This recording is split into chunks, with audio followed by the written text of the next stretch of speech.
নমস্কার, আমার মৌমিতা সবিজ চ্যানেলে সকলকে জানাই স্বাগত। আমি আপনাদের কথা দিয়েছিলাম আমি আমার বসন্তোৎসব অ্যানুয়াল প্রোগ্রাম আমি পরপর নিয়ে আসব পর্ব হিসাবে। প্রথম পর্ব তো আপনাদের সামনে পেশ করেইছি, আবার দ্বিতীয় পর্ব নিয়ে আমি চলে এসেছি, যার ফটো আপনারা দেখতে পাচ্ছেন। আমাদের একাডেমির আবৃত্তি বিভাগের আবৃত্তি শিক্ষিকা শীতমা চ্যাটার্জি। শীতমা চ্যাটার্জি টিভি সেন্টার এবং রেডিও সেন্টারের সঙ্গে যুক্ত। শীতমা খুবই ছোট্ট একটি মেয়ে, আমাদের থেকে অনেক ছোট, এখনও পড়াশোনা করছে। এই নিয়েই পড়াশোনা করছে শীতমা। আমাদের আজকের সঞ্চালিকা শীতমা চ্যাটার্জি। কেউ যদি আবৃত্তি শিখতে চাও আমাদের একাডেমি থেকে বা বাইরে থেকে কেউ যদি শিখতে চাও আমার সঙ্গে যোগাযোগ করো, শীতমার কাছে শিখতে পারবে। তো চলো আজকের পরবর্তী পর্ব। এবং ম্যাচ পড়িয়ে উত্তরীয় পড়িয়ে বরণ করে নিচ্ছি আমরা তাকে।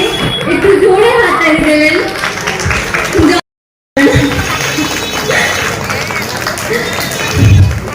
পুষ্পস্তবক তুলে দিচ্ছেন।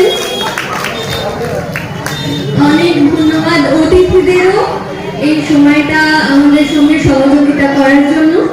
এবার আমরা প্রদীপ প্রজ্বলনের জন্য অনুরোধ করবো আমাদের যে সম্মাননীয় অতিথিরা আজ উপস্থিত হয়েছেন তারা যদি একটু সেন্টার স্টেজে এগিয়ে আসেন মূল মঞ্চে।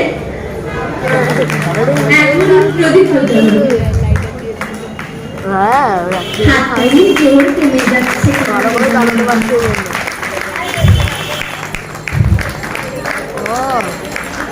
ডান্স একাডেমির জন্য সকলে প্রার্থনা করুন আপনারা আমরা সবাই মিলে একাডেমি যেন আকাশ ছুঁয়ে ফেলে। এই একাডেমির ছেলে মেয়েদের শিক্ষক শিক্ষিকাদের উত্তরোত্তর শ্রীবৃদ্ধি হোক। দেখতে হবে না যে জানাচ্ছে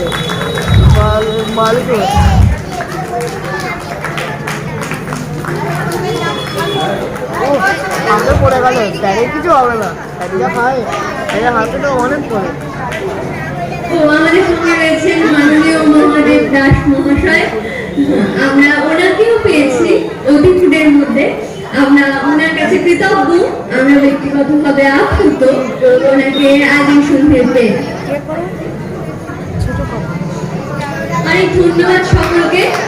এবার আমি যে কথা বলছিলাম যে যারা গান যারা নাচ করেন বা যারা আবৃত্তি করেন তাদের মঞ্চের আলোয় দেখা যায়, যাদের দেখা যায় না তারা যদি সুরমূর্ছনা দিয়ে প্রতিটা অনুষ্ঠানকে আলাদা মাত্রা যোগ করেন, প্রতিটা অনুষ্ঠানকে আলাদা মাত্রা দেন। এবার তাদেরকে বরণ করে নেওয়ার পালা।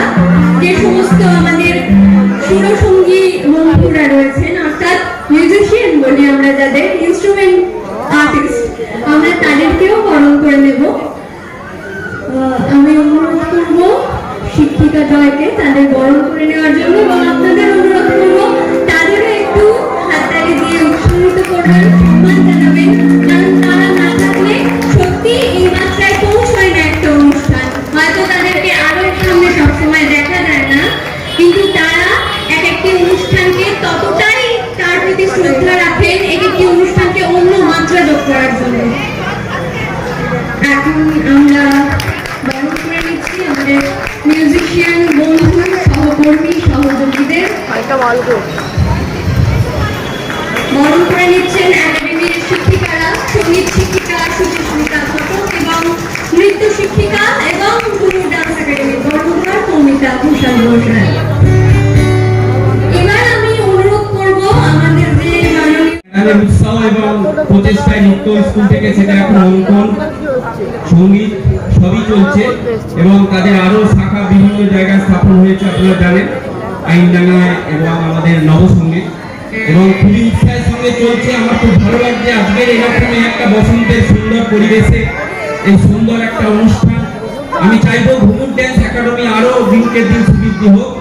আমি এই কথাগুলো বলে আমি আমার বক্তব্য শেষ করছি। আমি মাইকেল হাতে তুলে দিচ্ছি সঞ্চালিকা। অনেক ধন্যবাদ স্যার আপনার মূল্যবান বক্তব্য রাখার জন্য। এবার আমি আরেকটু বলতে আছি মাননীয় বাণীপতি চট্টোপাধ্যায় মহাশয় তাহাদের বলবার বিশেষ কিছু নেই। শ্রদ্ধেয় যারা আছেন তাদেরকে আমার প্রণাম জানিয়ে, আর যারা সামনে আছেন বাচ্চারা, আগামী দিনে সুস্থ সংস্কৃতির প্রসারে যেভাবে ধ্রুব ডান্স একাডেমি তারা শুধু নৃত্যই শেখাচ্ছেন না, সঙ্গীত শেখাচ্ছেন, তবলা শেখাচ্ছেন। আমি শুনছিলাম তারা আবার রঞ্জনের সাথে কথা বলছিল, ওদের কথা বলছিলাম যে আরও ইচ্ছা আছে আবৃত্তি ইত্যাদি ইত্যাদি সুস্থ যে সাংস্কৃতিক প্রসার এবং প্রচার তা করছেন আমাদের মৌমিতা। আমি অনেকদিন ধরেই ওদেরকে চিনি, জানি। আমি আশা করব যে এই যে কচি কাঁচারা আজকে ভরে গেছে শীতলতলা, হরিপাল শীতলতলা, এই আটচালাটার একটা অনেক গুণ আছে জানেন। স্বাধীনতা আন্দোলনের অনেক যোদ্ধা এই আটচালা এসে তাদের পদধূলিতে আমাদেরকে গৌরবান্বিত করেছেন। হরিপাল অনেক পুরনো একটা শহর, আপনারা জানেন, পুরনো একটি গ্রাম। রাজা হরিপালের নাম অনুসারে এই রাজা হরিপালের তিনি তার নামের সঙ্গে নগরী প্রত্তন করেছিলেন। আমি আশা করব সেইখানে দাঁড়িয়ে ডান্স একাডেমি আগামী দিনের একটা সংস্কৃতির মাইল ফলক হয়ে উঠবে। এই বিশ্বাস রেখে সকলকেই আমার অভিনন্দন, আমার বড়দেরকে প্রণাম জানিয়ে আমার বক্তব্য শেষ করছি। অনেক অনেক ধন্যবাদ। এবং তার সঙ্গেই জানাই আরো একটা ভীষণ খুশির জায়গা, ভীষণ খুশির মুহূর্ত আমরা আমাদের মধ্যে পেয়ে গেছি আমাদের আরো একজন অতিথিকে, মাননীয় মহাদেব দাস মহাশয়কে। এখন তাকে বরণ করে নেওয়ার পালা। আমাদের শিক্ষিকারা তাকে বরণ করে নিচ্ছেন উত্তরীয় পুষ্পস্তবক এবং চন্দনের ফোঁটায়। আপনারা একটু হাততালি দেবেন, ওদের সম্মান জানাবেন। অনেক ধন্যবাদ আমাদের আজকের সন্ধ্যাটাকে সুন্দর করার জন্য, আসার জন্য। সম্মান জানাতে পারেন এবং প্রত্যেককে আজকের সন্ধ্যায় যে অতিথিরা তাদের মূল্যবান সময় এখানে দিয়ে গেলেন। বাচ্চাদের অনুষ্ঠান তারা নানা রকম সাজে সজ্জিত হয়ে অত্যন্ত সুন্দর সুন্দর কিছু অনুষ্ঠান আপনাদের সামনে তুলে ধরবে। আমরা কিছু বলার থেকে মাঝে মাঝে কিছু শোনার মধ্যে একটা আনন্দ পাওয়া যায়। আমরা তো আশেপাশের মানুষ অনেক দেশে আমাদের এই ভ্রমণ ডান্স একাডেমির 3টে শাখা তৈরি হয়ে গেছে অলরেডি। প্রথম শাখা হচ্ছে আমাদের জ্ঞানবাবুর আশ্রম পেরিয়ে তেলেখানা আইনডাঙ্গাতে। দ্বিতীয় শাখা আমাদের নবরণ সমিতি ষষ্ঠীতলায়। তৃতীয় শাখা আমাদের নবনাট্য নবসংঘ পদ্মার মোড়ে। আরেকটি নতুন শাখা আমাদের হয়েছে, সেটা হচ্ছে হরিপাল থানার পাশে মাননীয় চিত্তসাগর বাড়ির ওপরে আমাদের আরেকটি শাখা এই রিসেন্টলি তৈরি হয়েছে। ভর্তি চলছে, সমস্ত ছাত্রছাত্রীদের ওখানে আসতে অনুরোধ করছি। আর সেই সঙ্গে জানাই আমাদের গর্বের সঙ্গে বলতে পারি আমাদের এই ছোট্ট মেয়ে শ্রীতমা তিন্নি চ্যাটার্জি, আপনারা সবাই চেনেন। রিসেন্টলিও টেলিভিশনে বিদেশিতে ও আবৃত্তি পরিবেশন করছে। তারপর কয়েকটি অনুষ্ঠান হচ্ছে, পশ্চিমবঙ্গ মধ্যে একটা অনুষ্ঠান ছিল। এবং বিদেশিতে শ্রীতমা ভালো সঙ্গীত পরিবেশনও করেছে, ভীষণ ভালো গান গায়।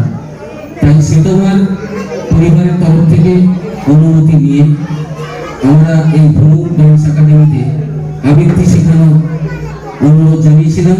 তাতে ওনার পরিবার রাজি হয়েছেন, সম্মত হয়েছেন এবং শ্রীতমা নিজেও রাজি হয়েছেন। তো ওখানে আমাদের আবৃত্তি শাখা খোলা হচ্ছে।